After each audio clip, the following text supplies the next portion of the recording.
Muy buenas a todos, somos Rute y Síncope. Muy buenas. Y hoy os traemos la película que creo que nadie creía que íbamos a traer, pero que merece más que muchas estar en este canal: La Pasión de Cristo. Película que se acerca a Semana Santa y que seguro que va a salir en muchas televisiones, pero que de verdad merece revivirla una vez más. Película de Mel Gibson de 2004. Y es que, joder, yo quiero hacer un reclamo por la Semana Santa, porque muchas películas se relacionan con Navidades, con Halloween y con determinadas fechas señaladas para todos. Y poco se habla de las películas propias para ver en Semana Santa. Y desde aquí, pues oye, quiero hacer un aliciente a la gente que nos recomendéis cuáles son vuestras películas que sí o sí vais a ver en Semana Santa. La mía, desde luego, es esta. La Pasión de Cristo es una película que salió en 2004 y tuvo muchos premios y a la vez mucha repercusión, mucha polémica, sobre todo porque la película solo recrea el extracto de la Biblia sobre la pasión, cómo crucificaron a Cristo, cómo lo latigaron, etc. Lo más duro, lo más cruel, lo más gore que puedes encontrar, digamos, en la Biblia. Creo, vamos, hasta ahí, hasta donde yo llego. Creo que habrá pasajes también bastante sádicos, pero bueno, sí que es verdad que con respecto al personaje importante, al protagonista, vamos a decirlo así, es lo peor. El calvario de Cristo es lo que se tenía que llevar a la gran pantalla. Vamos a hablar de esta película, ¿vale? Desde un punto objetivo. Es una película de ciencia ficción que os digo que vais a disfrutar. Seáis católicos, seáis ateos, no importa. Es una cinta que ya os digo que está muy bien explicada, que visualmente es un deleite y que si os gusta el cine extremo, esta es una película que no os puede faltar. Como digo, es una cinta de Mel Gibson, el director que durante los 2000 se sacó el rabo con todo lo que hacía. El Patriota, Apocalipto, Braveheart, La Pasión de Cristo. Este señor, de verdad que yo no sé qué le pasó en esos años, que supo cómo hacer de las mejores películas de los 2000. Y antes de hablar de la película, quiero comentar un momentito quién es el protagonista. Muy buenas, aquí quiero aclarar que cometo un error garrafal al decir los actores, porque en realidad digo que el protagonista es Jim Caviezel, que es el protagonista y precisamente es el actor de Frequency, con el que yo lo confundía, pero cuando buscas en Google te sale que el protagonista de la película es Andrea Reffuto, pero en Film Affinity es Jim Caviezel, así que yo confundí la cara de un actor con el nombre del otro, pero es que Andrea Reffuto también hizo de Jesús en la película, pero de Jesús joven, así que me vais a perdonar el jaleo que os voy a montar ahora mismo. El actor protagonista, el de Frequency, es Jim Caviezel. Porque sí que es cierto que yo lo confundí con el actor de Frequency, creía que era alguien más conocido, pero es el italiano Jim Caviezel, un actor que no ha hecho muchas películas, la mayoría son telenovelas italianas, en concreto una llamada Titanic, una versión del Titanic en la que alquila un barquito llamado Titanic y su mujer es como Rose, él es como Leonardo DiCaprio, una tontería muy gorda, y me extraña que este actor haya podido interpretar un papelón tan gordo como el que interpreta en esta película. Porque voy a aprovechar para hablar un poquito por encima de las interpretaciones, que la verdad poco hay que decir, porque todos me gustan, todos están de 10, sí que es verdad que no es un alardeo de desarrollo de personajes, de interpretación, pero sí que se transmite esa emotividad, incluso ese fanatismo que creo que se debe transmitir en una película así. También tenemos a Mónica Bellucci de fondo, nunca dicen su nombre, pero todos podemos interpretar que es María Magdalena, la prostituta que estuvo con Jesucristo. Repito, es una película de ciencia ficción, una película que desde que empieza ya te quieren dar a entender que están haciendo una obra de ficción para nada realista, ya que podemos ver a Jesús cómo recompone una oreja, así que en ese sentido podemos estar todos dejando en claro lo que vamos a ver. Pero también os digo que en menos de 15 minutos de película ya nos muestran que va a ser una película fuerte, una película que para muchos resultó mucho más dura de lo que esperaban, hasta el punto que 3 personas han muerto en el cine viendo La Pasión de Cristo. Me atreveré a decir que es la película que más gente ha matado en el cine. Y perdonar que me ría por este dato, pero la verdad que me parece tremendamente curioso, incluso surrealista, incluso una parte de mí quiere pensar que esto se lo han inventado, aunque supongo que será verdad, y considero la película de La Pasión de Cristo como una película bastante fuerte, pero de ahí a que llegue a provocar infartos o microinfartos a gente que ya tenga alguna enfermedad o alguna patología, la verdad que me parece algo totalmente sobrehumano. Curioso que esas cosas sobrehumanas pasen en una película religiosa, ¿no? Igual estas personas que fallecieron, religión, eran extremadamente creyentes y se vieron mucho más afectadas al ver recreado en una gran pantalla todo lo que tuvo que sufrir por su figura mística y espiritual predilecta. Quiero repetir y recalcaré que mucha gente sé que este tema religioso no le interesa, que estas películas no van con él, pero es una película que si te tomas como lo que es una película y que te están contando de un extracto del lore, de una historia mucho más amplia, se disfruta muchísimo. Tenemos un personaje llamado Jesús de Nazaret, una persona la cual muchos lo llaman el rey de los judíos, es un hombre el cual ha demostrado varios milagros, pero que los que tienen el poder en ese momento lo tratan de blasfemo, por lo tanto quieren verle torturado y quieren verle muerto para que nadie más le siga. Ese es, digamos, en el contexto el cual nos presentan desde el principio de la cinta. Por supuesto no nos vamos a meter mucho en el tema de contextos históricos, eso se recrea con exactitud los pasajes de la Biblia o otros escritos que se contaron posteriormente, porque ya os digo que hay muchísimo lore en relación a esto. Ya sabemos que Mel Gibson a veces peca un poquito de no ser demasiado exacto en sus contextos históricos, algo que a mí personalmente no me molesta, porque como tú bien has dicho, siguen siendo películas, no está haciendo un documental, no está haciendo una recreación histórica, simplemente está haciendo una película, y por supuesto que se tome ciertas licencias en pos y en beneficio de la producción me parece algo muy bueno. Lo primero que me gustaría recalcar es que esta cinta es de 2004. Toma, sí. 2004, os digo que en esta cinta he visto terror y efectos mejores que en películas del 2022. La forma en la que Mel Gibson trató esta historia, la forma en la que tuvo de rodarla, la forma en la que tuvo de filmar las secuencias, la fotografía, la sangre, los primeros planos que los hizo, primeros ¿no? planos, Sí. la actuación tan sentida que tenemos de este personaje, yo os aseguro que os va a llegar a más de uno a querer levantaros del sofá y quizás mirar hacia otro lado, porque la película es explícita allí donde la veas. Es explícita también un poco en el drama, porque yo Mucho. me considero una persona no creyente, pero sí que me he educado en una religión católica, y entonces muchas, por no decir la mayor parte de todo el tema del Calvario de Jesucristo, por supuesto me lo sé y reconozco las típicas frases, las típicas plegarias, las frases lapidarias solemnes que Cristo dijo en su momento, y la verdad es que tengo que reconocer que me he emocionado y no me lo he tomado como una película para los creyentes o para demostrar o criticar la Biblia o pisotearla o alabarla. La verdad es que me lo he tomado simplemente como un drama de un señor que se le acusaba de blasfemo y que él constantemente intentaba demostrar que realmente sí que era el Mesías. Como tú bien has dicho, ciencia ficción, al fin y al cabo podemos hacer más o menos lo mismo con películas de aliens, por así decirlo, ¿no? De abducciones, donde cada uno tenemos nuestras propias creencias y nuestras propias teorías o conspiraciones en la cabeza, pero nadie puede demostrar estar en la verdad absoluta. Un pequeño detalle de esto que ha comentado Síncope, que ya se crió en una educación católica, aunque no lo es. Yo soy ateo, me he criado toda la vida en una casa atea y estas cosas siempre he tenido bastante repulsión, pero sí que me gusta la historia y sí que me gustan las buenas historias. Y en el caso de La Pasión de Cristo, esta película, la forma en la que está recreada realmente me resultó tremendamente interesante, sobre todo por lo que comenta de que es un drama. Pero ¿a dónde quería llegar? Viéndolo con alguien que sí que se ha criado en el catolicismo, que sí que conoce un poquito las escrituras o digamos las frases más célebres, es muy interesante cómo pueden ir recreando el guión de la cinta y te van haciendo spoiler incluso de lo que va a ocurrir, y tú la estás viendo y realmente te cuesta ver cómo tu personaje, tu protagonista está sufriendo lo que está sufriendo cuando no le conoces prácticamente nada. Pero la forma en la que han tenido de tratar esta historia, la forma de interpretar de Jim Caviezel, llega al espectador de una forma que no todas las películas saben hacer. Es emotiva la película y hay que reconocerlo. Yo ya os he confesado que más de un punto se me saltaron un poquito las lágrimas, que no sé si te diste cuenta o no, porque intenté disimular, pero sí que hubo varios puntos donde realmente me emocioné, incluso me pude poner en el lugar del protagonista, os digo, independientemente de la religión en la que crea o en la que no crea. Y si algo tiene de bueno esta película, que creo que es su mayor virtud, es lo directa que es. Es que realmente empieza con la pasión de Cristo, realmente ya empieza con la caza, realmente él ya ha demostrado lo que se supone que tenía que demostrar para tener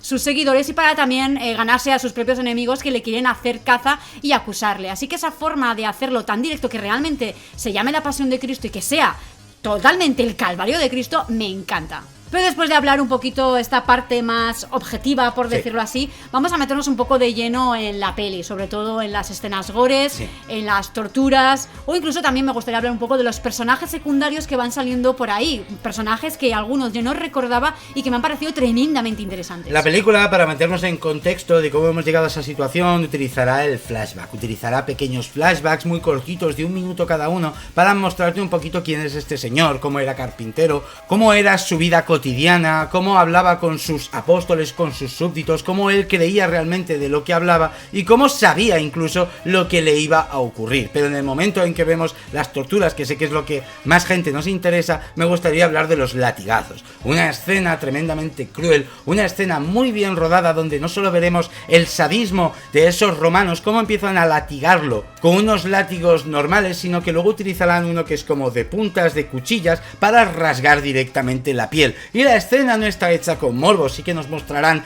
primeros planos de cómo la piel de la espalda se rasga, pero también nos mostrarán a esos personajes secundarios cómo están viviendo el sufrimiento de un hombre que es humilde e inocente. Esa mezcla de cómo van mostrando cómo se desgarra la piel, cómo vemos a este señor sufriendo y a los que lo acompañan en la multitud, tanto alabándolo como criticándolo, convierte esa escena en una de las más crudas que se ha visto en el cine mainstream, porque recordemos que esta película es una película de cine mainstream, que estamos muy mal acostumbrados a que en este tipo de películas nos intenten esconder la crueldad, nos intenten esconder el sadismo y el gore en cuanto a lo visual, que esta película se recrea en ello, pero siempre sin caer en ese morbo gratuito. Todo lo que muestran aquí tiene un porqué y todo lo que muestran aquí al espectador le va a afectar en algo. Esta escena para mí es la más potente de todas en cuanto al sadismo que refleja la película. Para mí es la peor. Además la vi excesivamente larga, no lo digo en plan para mal, sino que no recordaba que era tan larga, pensaba que era más cortita y más directa, y veo que vi que se recreaban bastante en el concepto de los latigazos y en el disfrute y en la crueldad y el sufrimiento de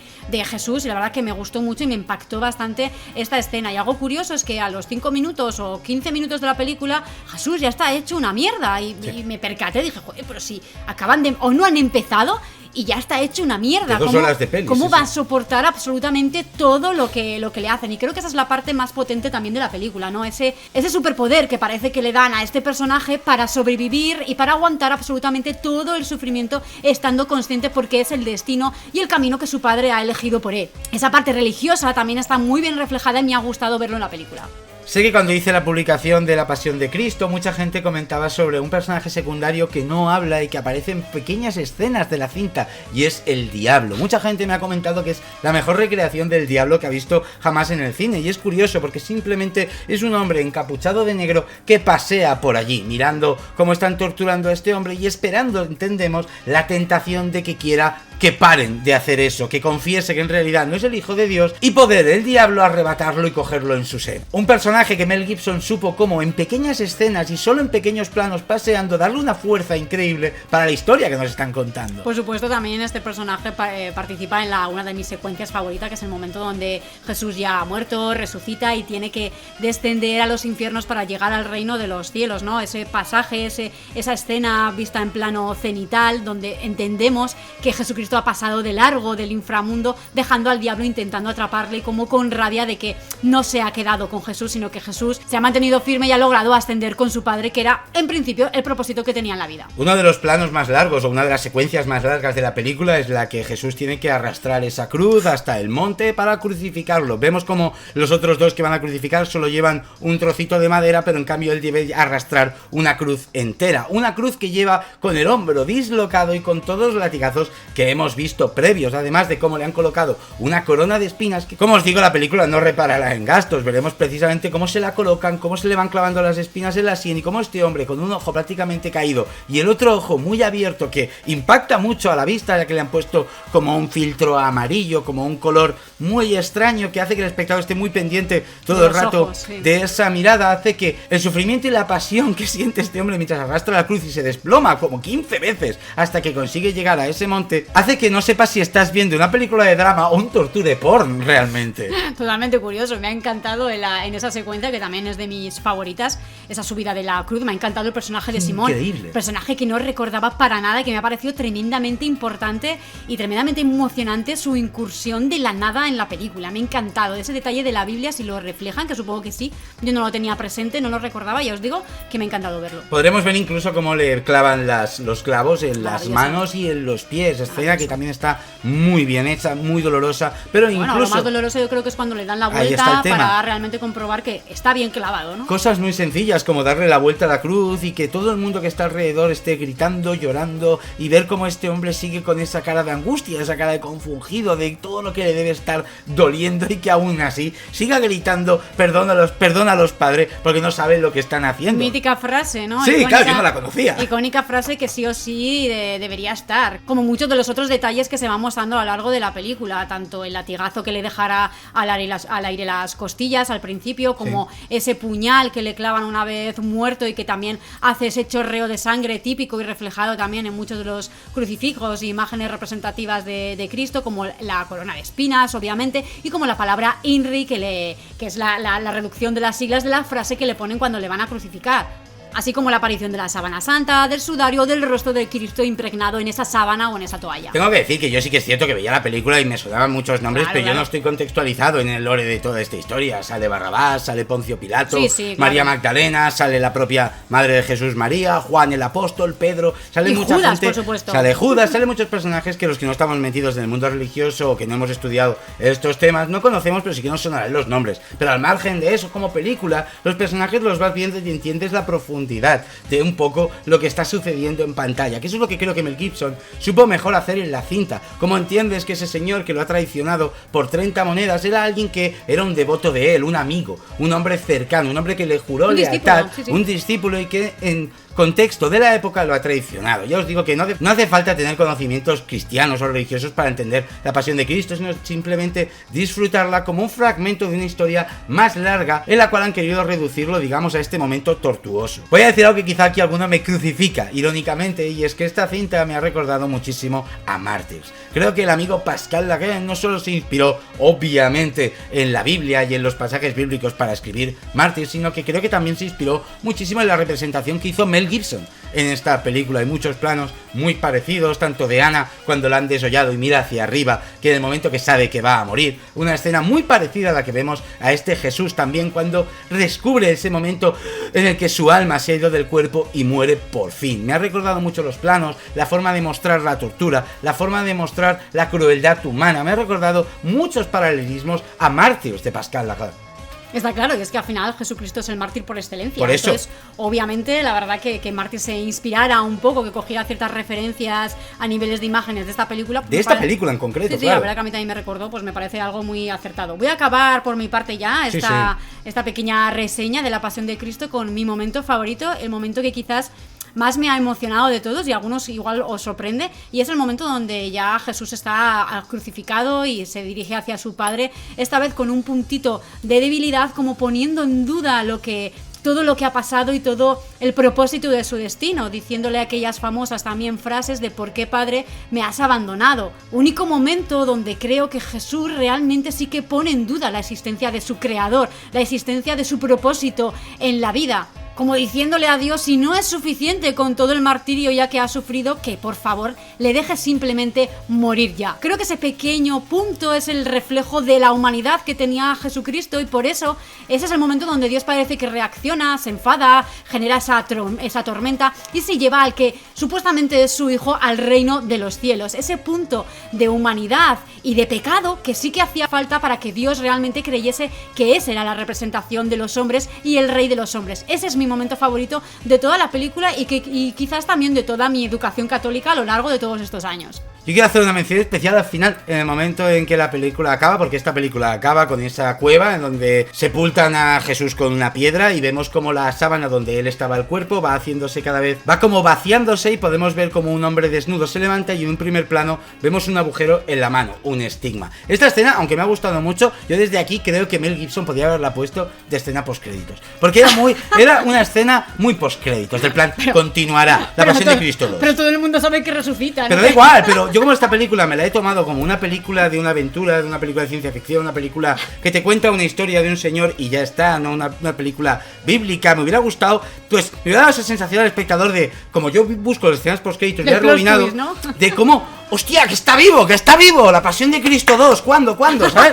Me hubiera dado esa sensación. Ojo, es una crítica muy tonta, muy objetiva, pero que la película, desde aquí les voy a decir la nota y es un 11. Me ha parecido un 11, es una película que vi en su momento, me gustó mucho, pero que ahora que le he vuelto a ver me ha gustado más. Porque esta película es de 2004 y llegando a 2022 y ver cómo se ha conservado, ver cómo está hecha, el gusto que tiene esta cinta y lo que representa, al margen de lo que yo pueda creer, me resulta una película, obra maestra, una obra de culto que debería ver todo el mundo. Totalmente de acuerdo, para mí es un 1000, a mí esta película me encanta y tengo que confesar que solamente la había visto una vez en el momento del cine, recuerdo perfectamente ese momento porque aunque tenía el spoiler de toda la película, las personas con las que fui a verla en el cine la verdad que se impactaron bastante, incluso creo que volvimos a casa un poquito tocadas. Esta simplemente ha sido la segunda vez que la he visto y totalmente ha sido como la recordaba, ha sido la misma sensación de emoción, de angustia y de por supuesto también de disfrute por la parte más sádica y de tortura que creo que era tan necesaria a la hora de reflejar este pasaje religioso. Así que dicho esto, si quieres añadir algo más. Nada más, yo creo que hay muchas cosas para añadir alrededor de esta película, así que por favor añadirlas vosotros. Nosotros hemos querido hacer creo que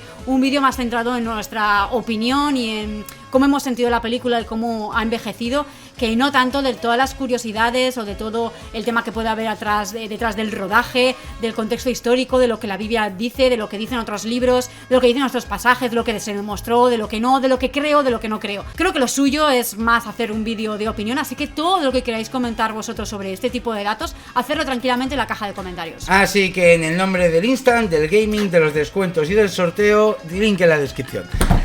Muchas gracias a los miembros, a los Patreons, a los nuevos subs, a los de siempre, a ti 5P. ¿Cómo se me tirroten? Y nos vemos en la siguiente. Venga, Ur.